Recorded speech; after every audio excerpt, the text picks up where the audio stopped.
नमस्कार दोस्तों। महत्वपूर्ण डाटा की श्रृंखला में जो दूसरी क्लास है वो मैं लेकर के आया हूँ। बहुत ही शानदार और जानदार डाटा है और आपके लिए बहुत ही उपयोगी ये साबित होने वाले हैं। देखिए, हमारे एक टॉपिक दे रखा है ग्रामीण विकास, और ग्रामीण विकास से जुड़ी हुई ये योजनाएं हैं। इन योजनाओं में हमेशा 2 से 3 प्रश्न है, पेपर सेटर पूछता आया है। तो इस बार भी निश्चित रूप से इनमें से कोई न कोई प्रश्न तो पूछा जाएगा। तो पहला प्रश्न दिया है कि भारत में सामुदायिक विकास कार्यक्रम कब प्रारंभ हुआ था। बेटा, वो भारत में सामुदायिक विकास कार्यक्रम प्रारंभ हुआ था 2 अक्टूबर 1952 को। और किस पंचवर्षीय योजना के दौरान, पहली पंचवर्षीय योजना के दौरान भारत में सामुदायिक विकास कार्यक्रम है वो प्रारंभ किया गया था। तो बात कर रहे हैं कि भारत में सामुदायिक विकास कार्यक्रम कब प्रारंभ किया गया था। तो भारत में सामुदायिक विकास कार्यक्रम प्रारंभ किया गया था, वो प्रारंभ किया गया था 2 अक्टूबर 1952 को। पंचवर्षीय योजना कौन सी थी? प्रथम 5 ईयर प्लान में। ये एक बार पॉलिटिकल साइंस व्याख्याता सब्जेक्ट में ये प्रश्न पूछा हुआ है। सूखा संभावित क्षेत्र कार्यक्रम DPAP, dry prone area programme कब प्रारंभ हुआ? तो सूखा संभावित क्षेत्र कार्यक्रम है ये प्रारंभ किया गया 1973-74 में। और इस कार्यक्रम का उद्देश्य रहा है सूखे के प्रभाव को कम करना। सूखे के प्रभाव को कम करना इस कार्यक्रम का उद्देश्य रहा है दोस्तों। फिर 20 सूत्रीय कार्यक्रम टीपीपी 20 पॉइंट्स प्रोग्राम, 20 सूत्रीय कार्यक्रम 1975 में प्रारंभ किया था। किसने? इंदिरा गांधी ने।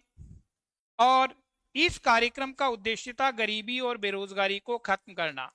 गरीबी और बेरोजगारी उन्मूलन के उद्देश्य से बेटा 20 सूत्रीय कार्यक्रम 1975 में इंदिरा गांधी ने प्रारंभ किया था। मरु विकास कार्यक्रम डीडीपी, डेजर्ट डेवलपमेंट प्रोग्राम, मरु विकास कार्यक्रम का उद्देश्य रहा है मरुस्थल के बढ़ते हुए प्रसार को कम करना। और ये कार्यक्रम प्रारंभ हुआ था 1977-78 में। बेटा, मरुस्थल के बढ़ते प्रसार को रोकना इस कार्यक्रम का उद्देश्य रहा। डीडीपी कई बार पूछा हुआ प्रश्न है कि डेजर्ट डेवलपमेंट प्रोग्राम कब प्रारंभ हुआ था? 1977-78 में प्रारंभ हुआ था। ये ग्रामीण विकास नाम से हमारे टॉपिक है। इस टॉपिक में सारी योजनाएं आती है, इनमें से हमेशा 2-3 प्रश्न है, पेपर सेटर पूछता है। समन्वित ग्रामीण विकास कार्यक्रम आईआरडीपी, ध्यान रखें आईआरडीपी कार्यक्रम है ये प्रारंभ किया गया था 78-79 में।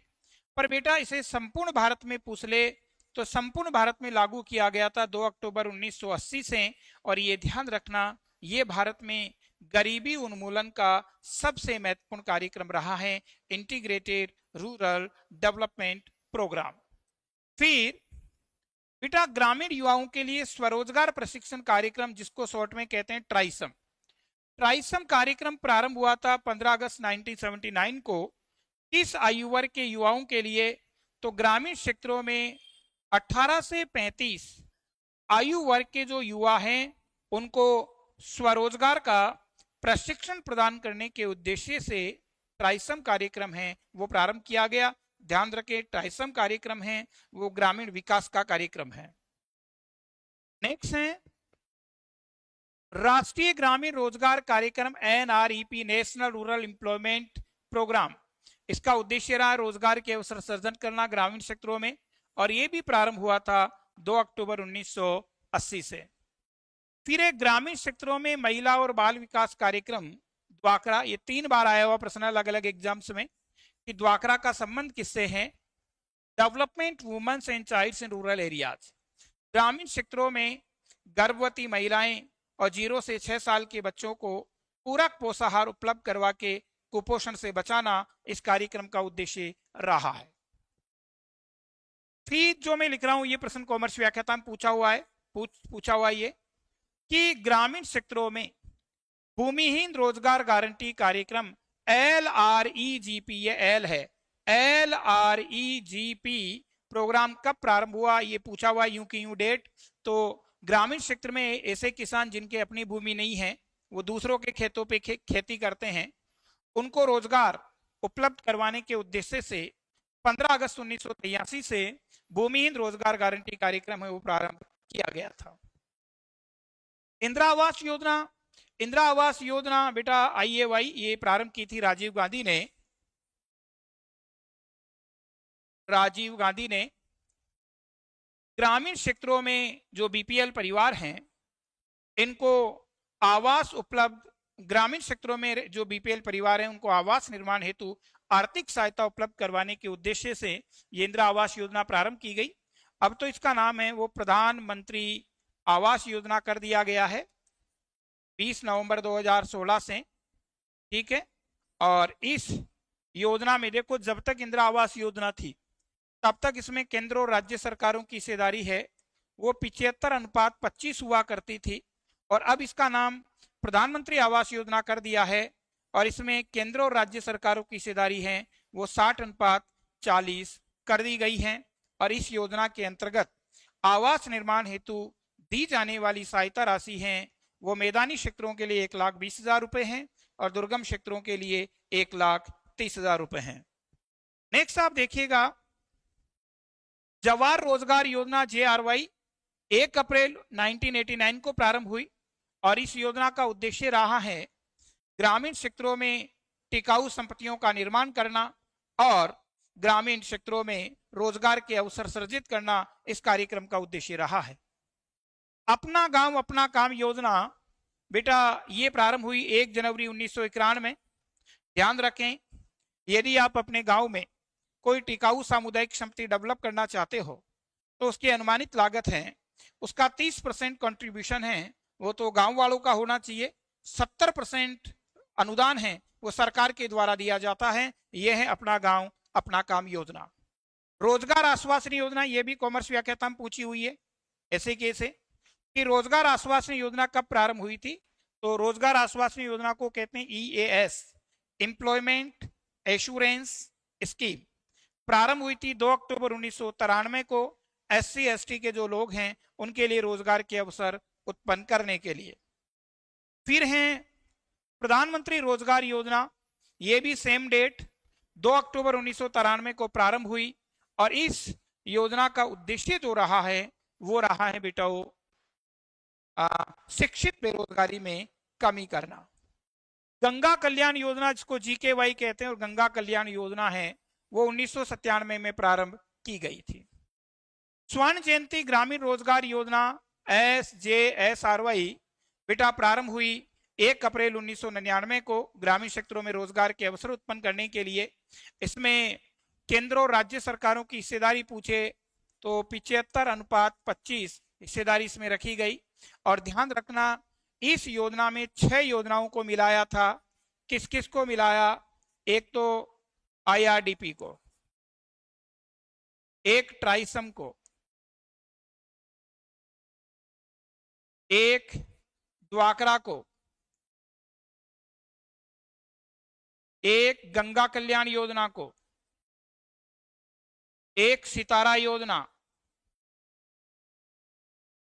एक 10 लाख कुआं योजना जिसको MWS योजना कहते हैं, 10 लाख कुआं योजना। इन 6 योजनाओं को मिलाकर के बेटा जी स्वर्ण जयंती ग्रामीण रोजगार योजना प्रारंभ की गई थी 1 अप्रैल 1999 को। फिर जवाहर ग्राम समृद्धि योजना, जवाहर ग्राम समृद्धि योजना है ये भी 1 अप्रैल 1999 से प्रारंभ हुई है।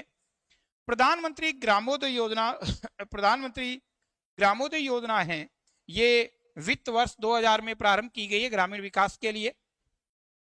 अन्नपूर्णा योजना, अन्नपूर्णा योजना है ये भी बेटा जी प्रश्न पूछा हुआ कॉमर्स व्याख्याता में प्रश्न पूछा था कि निम्न में से कौन सी योजना वृद्धों की सहायता प्रारंभ की गई है, तो अन्नपूर्णा योजना वृद्धों की सहायता प्रारंभ की गई है।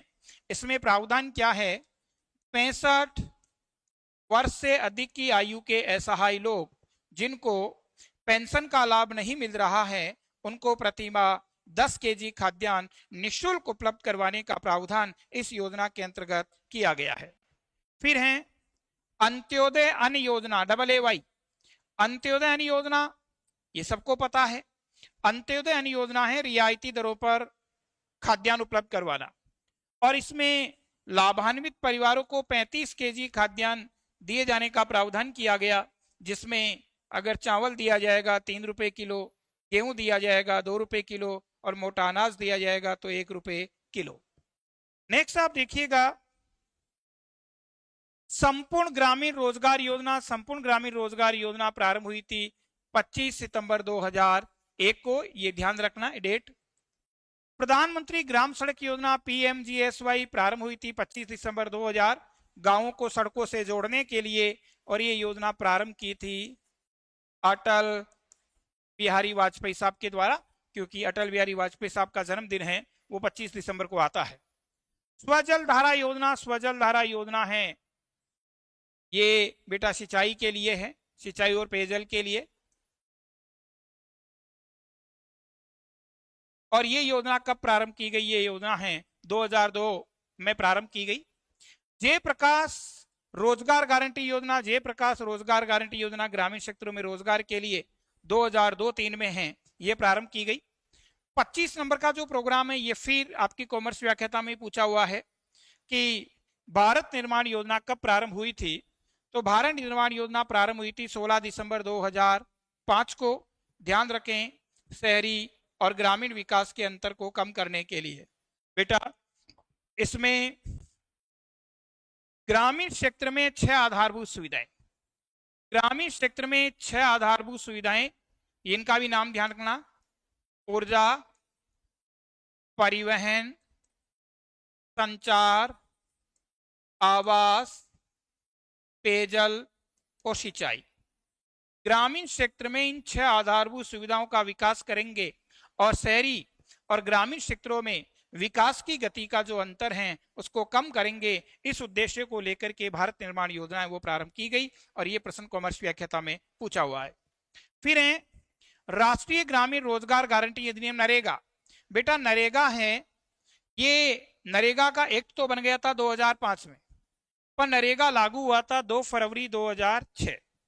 और ध्यान रखना, नरेगा में एक वित्त वर्ष में परिवार के कम से कम एक वयस्क सदस्य को 100 दिन का रोजगार उपलब्ध करवाने की गारंटी का प्रावधान है वो इसमें किया गया, और राजस्थान में इसके कार्य दिवस हैं वो 125 है। दोस्तों ध्यान रखना, सहरिया, कथोड़ी और खेरिया जाति के जो लोग हैं उनको इस कार्यक्रम के तहत 100 दिन के अतिरिक्त रोजगार की गारंटी का प्रावधान है। ये भी ध्यान रखें, नरेगा 2 फरवरी 2006 से लागू हुआ था, ये 3 चरणों में लागू हुआ था, 6, 7 और 8। अगर हमारे से प्रश्न पूछता है कि नरेगा संपूर्ण भारत में कब से लागू हुआ था, तो ये लागू हुआ था 1 अप्रैल 2008 से, और नरेगा का नाम मैं नरेगा किया गया है 2 अक्टूबर 2009 महात्मा गांधी के नाम पर। दोस्तों ध्यान रखना, नरेगा का संपादन है वो किस स्तर से होता है? नरेगा का संपादन है वो ग्राम पंचायत स्तर से होता है, ये आपको ध्यान रखने की बात है। नरेगा की मजदूरी के भुगतान का प्रावधान है वो 7 दिन में है, ये भी ध्यान रखना, ये प्रश्न पूछा हुआ है। नरेगा में रोजगार दिए जाने का प्रावधान है वो 15 दिनों के अंदर है, कि अगर कोई रोजगार की मांग करता है तो या तो उसको 15 दिनों में रोजगार दो, और रोजगार नहीं देते हो तो बेरोजगारी भत्ता दिए जाने का प्रावधान है। बेरोजगारी भत्ता मजदूरी का 1/3 होता है, और ये भी ध्यान रखें नरेगा में 1/3 स्थान महिलाओं के लिए आरक्षित है। बेटा ये प्रश्न भी कॉमर्स व्याख्याता में पूछा हुआ है। ये प्रश्न इस तरीके से पूछा था कि नरेगा कौन सी पंचवर्षीय योजना की देन रहा है? तो नरेगा 10वीं पंचवर्षीय योजना की देन रहा है, यह प्रश्न कॉमर्स व्याख्याता में पूछा हुआ है। तो ध्यान रखना, नरेगा कौन सी पंचवर्षीय योजना? 10वीं 5 ईयर प्लान की ये देन रहा है।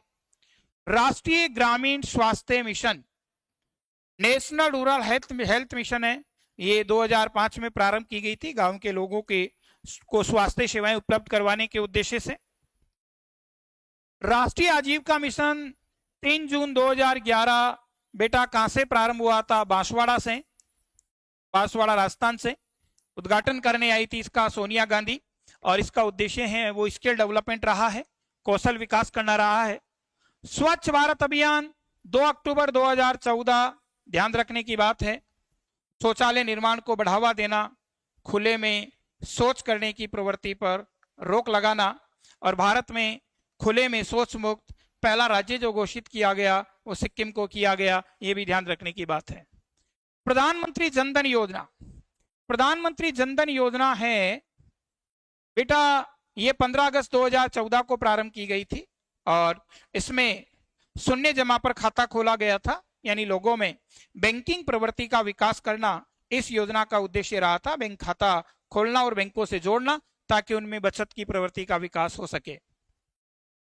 मेक इन इंडिया योजना 25 सितंबर 2014 विदेशी पूंजीपतियों को भारत में पूंजी निवेश के लिए आकर्षित करना इस योजना का उद्देश्य है और इस योजना का लोगो है वो शेर है बेटा वो। फिर है मिशन इंद्रधनुष योजना।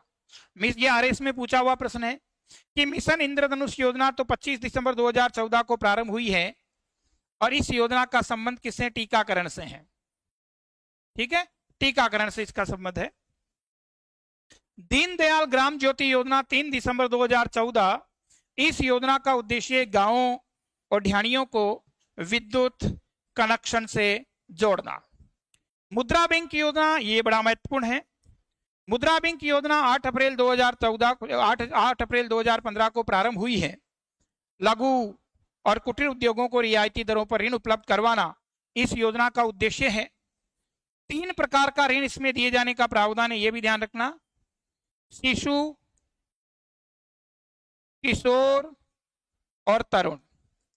शिशु ऋण 50,000 तक, किशोर 50,000 से 5 लाख तक, तरुण 5 लाख से 10 लाख तक। 3 प्रकार का ऋण दिए जाने का प्रावधान इस योजना के अंतर्गत किया गया है। स्किल इंडिया योजना, स्किल इंडिया योजना कौशल विकास के लिए 15 जुलाई 2015 से है। स्टार्टअप योजना और स्टैंड अप योजना ये दोनों योजनाएं उद्यमिता विकास के लिए है। तो स्टार्टअप योजना प्रारंभ हुई है 16 जनवरी 2016 को और स्टैंड अप है ये 5 अप्रैल 2016 को प्रारंभ हुई है। दोनों योजनाओं का उद्देश्य है उद्यमिता का विकास करना। प्रधानमंत्री किसान सम्मान निधि योजना, प्रधानमंत्री किसान सम्मान निधि योजना है वो 24 फरवरी 2019 से प्रारंभ हुई है और इसमें किसानों को प्रतिवर्ष केंद्र सरकार के द्वारा 6,000 रुपए की राशि दिए जाने का प्रावधान है। राजस्थान में ये राशि 9,000 है।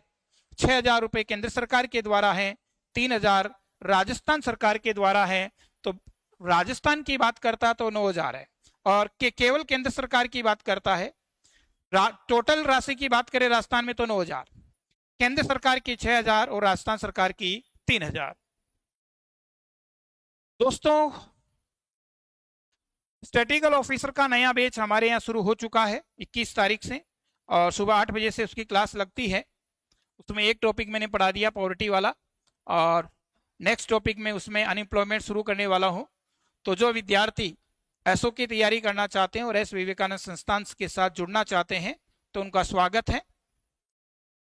नेक्स्ट बेटा निर्यात प्रोत्साहन समितियां, भारत में निर्यात को बढ़ावा देने के लिए प्रोत्साहन समितियों का गठन किया गया है। इनकी स्थापना का वर्ष ध्यान रखना। एक बार ये टंडन समिति पूछी हुई है तो बेटा गोरवाल समिति का गठन हुआ था 1949 में। डिसूजा समिति 1957 में। मुदालियर है ये, मुदालियर समिति 1961 में। अलेक्जेंडर समिति 1977 में और टंडन समिति का गठन हुआ था 1981 में। एक बार कॉमर्स व्याख्याता में ये प्रश्न दिया, 4 समितियां दे दी और कह दिया कौन सा सही सुमेलित नहीं है और टंडन के आगे 1980 लिख दिया था तो टंडन 1980 नहीं है, 1981 है। नेक्स्ट बेटा ध्यान रखना, भारत में आयकर स्लैब 2025-26, भारत का जो आयकर स्लैब है वो 2025-26 के बजट में चेंज हुआ है। तो ये नया आयकर स्लैब आपको ध्यान रखना है। 4 लाख रुपए तक की वार्षिक आय है वो कर मुक्त है। 4 लाख से 8 लाख रुपए तक की वार्षिक आय पे 5% टैक्स है। 8 से 12 लाख पे 10% है। 12 से 16 लाख, ये 12 है बेटा, 12 से 16 लाख पे 15% है। 16 से 20 लाख पर 20% है। 20 से 24 लाख पर 25% है और 24 लाख से अधिक है उस पर 30% है। यानी हमारे से पूछ ले कि भारत में आयकर का अधिकतम स्लैब कितना है तो भारत में आयकर का अधिकतम स्लैब है वो 30% है। नेक्स्ट, भारत की जीडीपी 23-24 और 24-25 दोनों ध्यान रखना। भारत की जीडीपी अगर स्थिर मूल्य पे आप देखें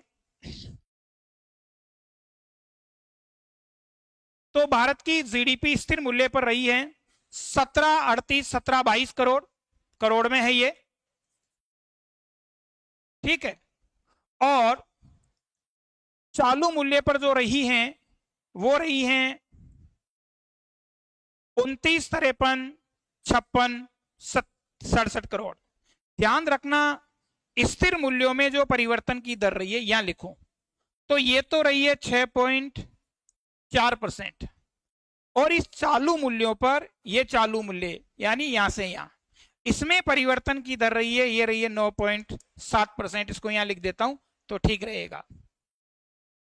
इसी प्रकार से प्रति व्यक्ति आय की बात करें तो प्रति व्यक्ति आय 2023-24 में 1,06,774 रुपए थी, जो 2024-25 में 1,12,358 रुपए रही है, और ये जो परिवर्तन की दर आई है वो है 5.3%।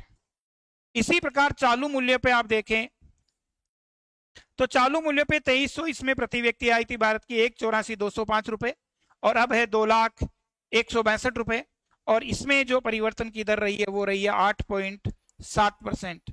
ये दर भी आपको थोड़ा ध्यान रखना है। फिर दोस्तों, online test series with video solution है, वो अंतिम समय के लिए तैयारी के लिए बहुत ही महत्वपूर्ण आपके लिए साबित हो सकती है। एस विवेकानंद संस्थान है, इसमें कॉमर्स व्याख्याता की 11 टेस्ट सीरीज है, वो हमने ली थी। अगर आप इस टेस्ट सीरीज का अंतिम समय में लाभ लेना चाहते हो तो ले सकते हो। फिर बेटा, ये तो है श्रमिक, यानी भारत में न्यूनतम मजदूरी दर कितनी है। 1 अक्टूबर 2024 से प्रभावी है ये न्यूनतम मजदूरी की दर। ये वाला डाटा है, ये तो दैनिक है, और ये वाला डाटा वो मासिक है, ये ध्यान रखना। ये दैनिक है और ये मासिक है। अकुशल श्रमिकों की अगर मजदूरी भारत में आप देखें तो अकुशल श्रमिकों की मजदूरी बेटा दैनिक है 783 रुपए और मासिक है 20,358 रुपए। फिर है अर्धकुशल, ये अर्धकुशल है, अर्धकुशल श्रमिकों की मजदूरी 868 रुपए दैनिक और 22,568 रुपए हैं वो मासिक है। कुशल श्रमिकों की मजदूरी आप देखें तो दैनिक है 954 रुपए और मासिक है 24,804 रुपए। और उच्च कुशल श्रमिकों की मजदूरी आप देखें तो बेटा जी ध्यान रखना, दैनिक है 1,035 रुपए और मासिक है 26,910 रुपए। इसी प्रकार से ध्यान रखना, आकार के आधार पर भारतीय अर्थव्यवस्था विश्व की चौथी बड़ी अर्थव्यवस्था हो गई है, जिसमें नंबर 1 पर आता है अमेरिका, नंबर 2 पे चीन, नंबर 3 पे जर्मनी और नंबर 4 पे भारत हो गया है। ध्यान रखें, किस देश को हमने पीछे छोड़ा है तो हमने जापान को पीछे छोड़ा है। 2025 में जारी एसडीआई रिपोर्ट आप देखें तो 2025 में जो एसडीआई रिपोर्ट जारी हुई है, इस रिपोर्ट में बेटा जी भारत की रैंकिंग तो आई है 130वीं और भारत का एसडीआई मान है वो आया है 0.685। ये आपको ध्यान रखने वाली बात है, ये अपडेट हुआ है। अंतरराष्ट्रीय व्यापार में भी थोड़ा ध्यान रख लें, अंतरराष्ट्रीय व्यापार में भी थोड़ा ध्यान रख लें। अंतरराष्ट्रीय व्यापार 2024-25, एक बात तो ये ध्यान रखना है कि 2024-25 में भारत का सबसे ज्यादा अंतरराष्ट्रीय व्यापार जो रहा है वो संयुक्त राज्य अमेरिका के साथ रहा। पहली बात तो ये ध्यान रखना। दूसरी चीज, अगर बात करें कि सर्वाधिक निर्यात कौन सी वस्तु का हम कर रहे हैं, तो निर्यात अगर वस्तु के संदर्भ में बात करें और सेवा के संदर्भ में बात करें तो याद रखना इन चीजों को। वस्तु के संदर्भ में सबसे ज्यादा निर्यात किया अपने इलेक्ट्रॉनिक्स उत्पादों का, इलेक्ट्रॉनिक्स उत्पादों का, ठीक है। और सेवा निर्यात में आप देखें तो सेवा निर्यात में हमारा सबसे ज्यादा कंप्यूटर सेवाओं का हमने सबसे ज्यादा निर्यात किया है। इसी प्रकार से सर्वाधिक आयात के संदर्भ में आप पढ़ें तो सर्वाधिक आयात में आप देखें तो अगर वस्तु के रूप में देखें तो सर्वाधिक आयात हमारा है वो है कच्चा खनिज तेल। और सेवा में अगर सर्वाधिक देखते हैं तो परिवहन सेवाएं सबसे ज्यादा है, वो परिवहन सेवाओं का रहा है।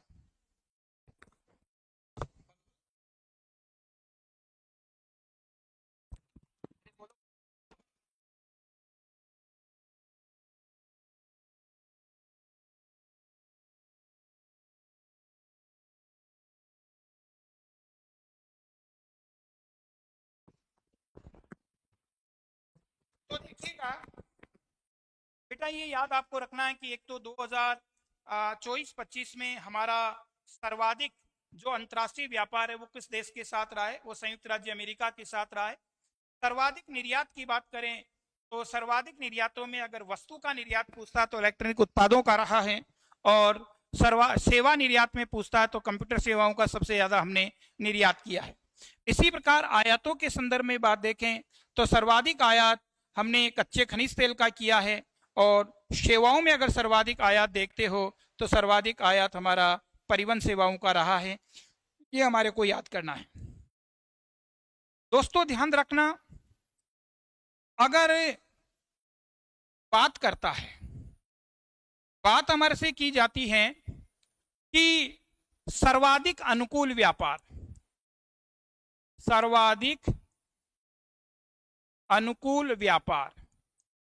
तो सर्वाधिक अनुकूल व्यापार है हमारा रहा है अमेरिका के साथ, यानी अमेरिका को हमारे निर्यात ज्यादा और आयात कम है। और सर्वाधिक प्रतिकूल व्यापार पूछता है तो सर्वाधिक प्रतिकूल व्यापार हमारा किस देश के साथ रहा है? चीन के साथ रहा है, यानी चीन से हमारे आयात ज्यादा हैं और निर्यात कम है। ये बात भी आपको ध्यान में रखनी है। फिर ध्यान रखें, भारत का बैलेंस ऑफ ट्रेड जो अनुकूल रहा है केवल 2 वित्त वर्षों में रहा है, 1972-73 और 1976-77। ये प्रश्न भी कई बार पूछता है, तो ध्यान रखना ये। फिर अपन बात करते हैं कि भारत सर्वाधिक निर्यात किन देशों को कर रहा है, सर्वाधिक आयात किन देशों को कर रहा है, इसका बेटा क्रम पूछ लेता है। तो 2024-25 के अनुसार आप देखें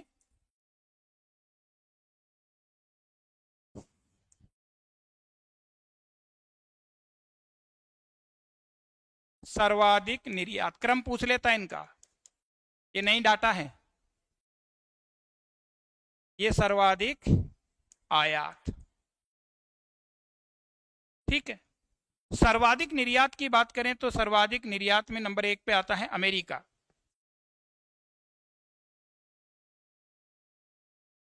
दूसरा आता है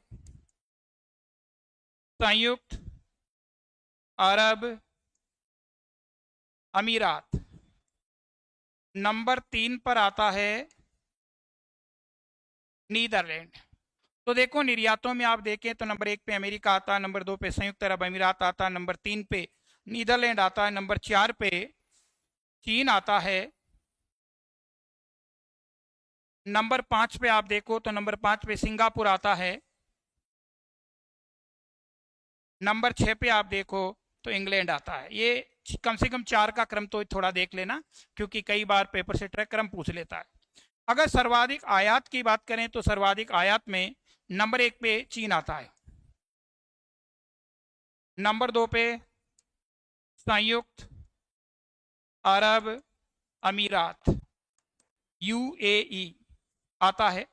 तीसरे नंबर पे देखो तो आप अमेरिका आता है। चौथे नंबर पे आप देखो तो सऊदी अरब आता है, सऊदी अरब आता है। नंबर 5 पे आप देखो तो रूस आता है, और नंबर 6 पे देखो तो इराक आता है। ये थोड़ा बेटा जी आपको अंतर्राष्ट्रीय व्यापार है, इनमें भी ये चीज़ें आपको ध्यान में रख लेनी है कि 2024-25 में भारत के सर्वाधिक निर्यात किन देशों के साथ में है, भारत के सर्वाधिक आयात किन देशों के साथ में है। ये ध्यान रखना 2024-25 में टोटल व्यापार किस देश के साथ रहा है, तो यूएसए के साथ टोटल व्यापार हमारा रहा है, और यूएसए के साथ हमारा व्यापार है वो सबसे ज़्यादा अनुकूल है। चीन के साथ हमारा व्यापार है वो सबसे ज़्यादा प्रतिकूल है। ये भी ध्यान रखना वस्तुओं के व्यापार में हमारे को घाटा है, सेवाओं के व्यापार में हमारा आधिक्य है, यानी सेवाओं का निर्यात हम ज़्यादा करते हैं, आयात कम कर रहे हैं। वस्तुओं के संदर्भ में देखें तो वस्तुओं का बेटा आयात ज़्यादा है और निर्यात कम होता है। और यहीं पर मैं मेरी तरफ से सभी विद्यार्थियों को बेस्ट ऑफ लक कहता हूं, क्योंकि मैं लगातार 20 दिनों से आपके सहयोग के लिए क्लासें लेकर के आ रहा था, और मैं ये मानता हूं कि ये क्लासें आपके लिए बहुत ही उपयोगी साबित हो गई एग्ज़ाम हॉल में, क्योंकि काफ़ी कुछ चर्चाएं हमने की है।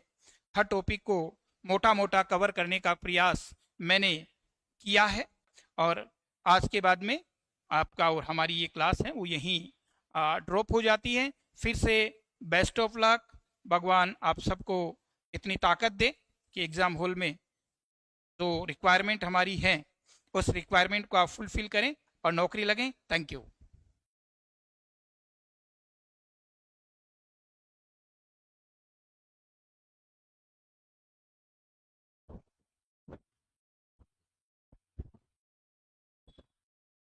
थैंक यू मेरे बच्चों को, सभी बच्चों को बहुत बहुत आशीर्वाद। वेरी गुड भावना जी, very good Aman ji, very good Saroj ji, सबको बहुत बहुत आशीर्वाद और धन्यवाद। सबकी नौकरी लगे, मिठाई का डिब्बा लेके आओ और हम आपका इंटरव्यू लें, एस विवेकानंद संस्थान में आपकी फ़ोटो लगाएं। Thank you.